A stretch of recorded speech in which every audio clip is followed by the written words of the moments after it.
एक नगर में 4 ब्राह्मण मित्र रहते थे। वे सभी विद्या और शास्त्रों का गहरा ज्ञान रखते थे, लेकिन उनमें से 3 व्यावहारिक बुद्धि के मामले में कमजोर थे, जबकि चौथा ब्राह्मण ज्ञानी होने के साथ साथ अत्यंत समझदार और व्यवहार कुशल भी था। एक बार उन चारों ने धन कमाने के लिए दूसरे राज्य जाने का फैसला किया।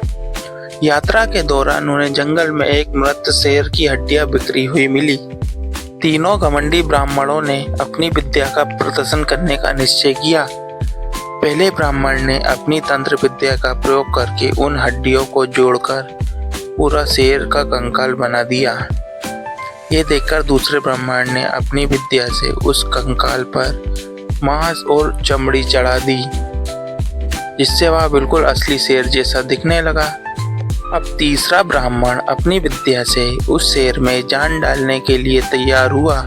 ये देखकर चौथे ब्राह्मण को चिंता हुई। उसने बाकी तीनों को चेतावनी दी और कहा, अरे तुम क्या कर रहे हो? ये एक शेर है, अगर तुमने इसमें जान डाल दी तो ये हम सबको खा जाएगा। अपनी विद्या का इस्तेमाल करने से पहले उसके परिणाम के बारे में सोचो। लेकिन उन तीनों अहंकारी ब्राह्मणों ने उसकी बात पर हंसते हुए उसका मजाक उड़ाया। उन्होंने कहा कि तुम अल्पबुद्धि हो, हम विद्वानों के काम में दखल मत दो। चौथे ब्राह्मण ने देखा कि वे नहीं मानेंगे। अपनी जान बचाने के लिए उसने तुरंत पास के एक पेड़ पर चढ़ने का फैसला किया। जैसे ही चौथा ब्राह्मण पेड़ पर सुरक्षित पहुंचा, तीसरे ब्राह्मण ने अपनी विद्या का उपयोग किया और शेर में जान डाल दी। आंखें खुलते ही उसे भूखे शेर ने गरजते हुए पहले 3 ब्राह्मणों पर छलांग लगाई और उन्हें मारने के लिए पीछे पड़ गया और एक एक करके तीनों ब्राह्मणों की जान ले ली। शेर जब वहां से चला गया, सब शांत हो गया। तब चौथा समझदार ब्राह्मण पेड़ से नीचे उतरा। अपने मित्रों को मृत देखकर वह बहुत दुखी हुआ, पर वह कर भी क्या सकता था।